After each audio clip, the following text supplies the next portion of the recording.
मिलिंद जाटव, जयपुर। इन्होंने सवाल पूछा है कि आपके वर्कशॉप की फ़ीस जो है, जो हमने कांटेक्ट किया था तब हमें पता चला कि 5,000 रुपये है, तो हमको लगता है कि ये फ़ीस थोड़ी ज़्यादा है, क्या हमें कोई कंसेशन नहीं मिल सकेगा, या फिर आप फीस को कम नहीं कर पाएंगे?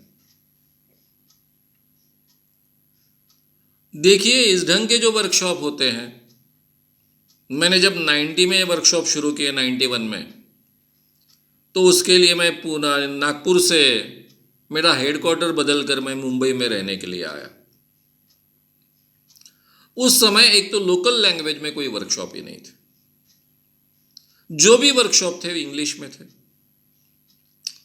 उस समय, यानी मैं बात कर रहा हूं 91 की, उस समय फीस जो वर्कशॉप की होती थी पर्सनालिटी डेवलपमेंट के, वो कम से कम 3,000 से 5,000 होती थी।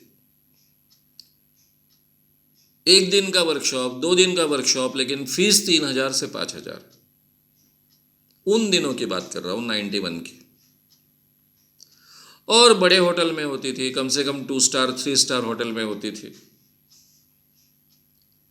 और मुझे तो व्यवसाय करना था पर्सनालिटी डेवलपमेंट का, नया था एकदम। उसके पहले मैंने वर्कशॉप लिए थे, लेकिन वो फोकट में लिए थे या फिर कम पैसे में लिए थे। अब मेरे सामने सवाल था कि मैं किस ढंग से जाऊं। पहला तय तो मैंने ये किया कि मैं लोकल लैंग्वेजेस में वर्कशॉप लूंगा, ताकि ज़्यादा से ज़्यादा लोगों तक मुझे पहुंचना है। दूसरा निर्णय मैंने लिया कि मैं कम से कम फीस लूंगा। फिर हमने हिसाब लगाया और मेरे पहले वर्कशॉप की फीस मैंने 500 रुपये रखी थी। 91 के 500 रुपये आज के 5,000 से ज़्यादा है, यानी मेरी फीस वही कायम है। महंगाई बढ़ती गई, हमारे रुपए का अवमूल्यन होते गया, डिवैल्यूएशन होते गया, फीस मेरी उतनी ही है।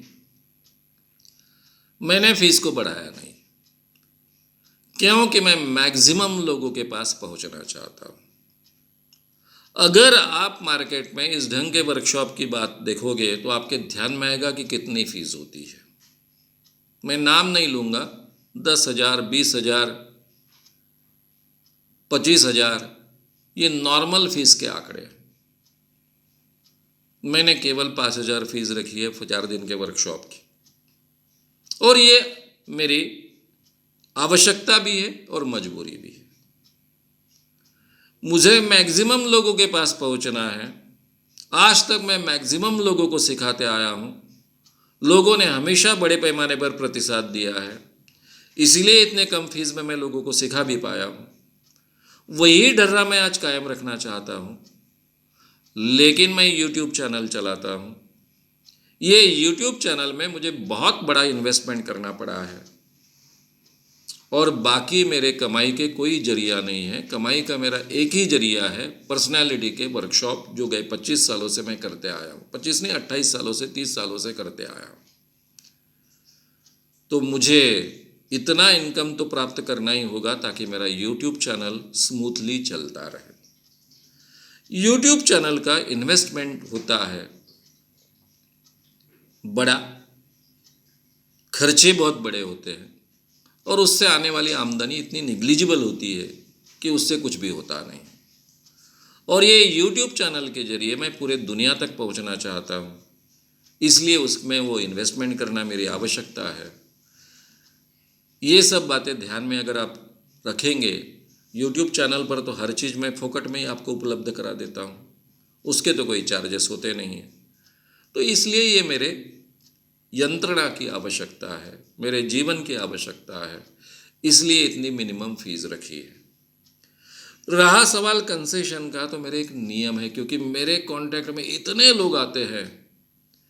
अखिल भारतीय अंधश्रद्धा निर्मूलन समिति का काम करते वक्त मैं पूरे देश में घुमा हूँ, महाराष्ट्र के हर चप्पे चप्पे में घुमा हूँ। मुझे पर्सनल जानने वाले लोग बहुत होते हैं। फिर ये बड़ी दिक्कत होती है कि किसको कंसेशन देना, किसको नहीं देना। अगर किसी एक को कंसेशन दिया और बाकी लोगों को कंसेशन नहीं दिया तो फिर वहाँ ये देखता है कि सर के ये ज़्यादा नज़दीक है, हम दूर के हैं। और इसलिए मैंने नियम ही बना लिया है कि किसी को कंसेशन नहीं देना है। इसलिए जो फीस होती है वो आपको भरनी होती है, उसमें कोई कंसेशन का प्रावधान नहीं है। केवल इतना प्रावधान है कि जिन्होंने मेरे पुराने कोर्सेज किए हैं उनके लिए हमने 1,000 रुपये कम रखे। हालांकि हमारा पुराना नियम था कि आपने एक बार एक कोर्स किया है तो वो कोर्स अगर आपको रिपीट करना है तो आधे फी में आप कर सकते हो। वो इस समय हमने आधी भी नहीं रखी है, केवल 1,000 रुपये कम किए, यानी उनको 4,000 रुपये भरने ही। फिर भी उनको प्रवेश देना है नहीं देना है वो हमारे हाथ में रखते हैं। हम कहते हैं कि वक्त पर आपको बताएंगे प्रवेश मिलेगा कि नहीं मिलेगा। नए लोगों को पहले प्रवेश मिलेगा, क्योंकि कुछ मर्यादा है, उस मर्यादा के बाद में तो हम प्रवेश नहीं दे सकते हैं। तो ये मर्यादित सीट्स होने के कारण उसको प्रवेश भी हम दे नहीं रहे। तब कुछ लोग क्या करते हैं कि गुपचुप पूरे के पूरे 5,000 भर देते हैं, क्योंकि उनको डर लगता है कि बाद में हमको नहीं मिला तो क्या करेंगे। वो कंसेशन भी अवेल नहीं करते हैं। तो केवल उतना कंसेशन है, बाकी कंसेशन नहीं। ये मेरे तंत्र की आवश्यकता है। फिर वहाँ प्रॉब्लम आ जाएगा किसको कंसेशन देना किसको नहीं देना, और बड़ी दिक्कत हो जाती है। इसलिए हमने वो नियम बना लिया है।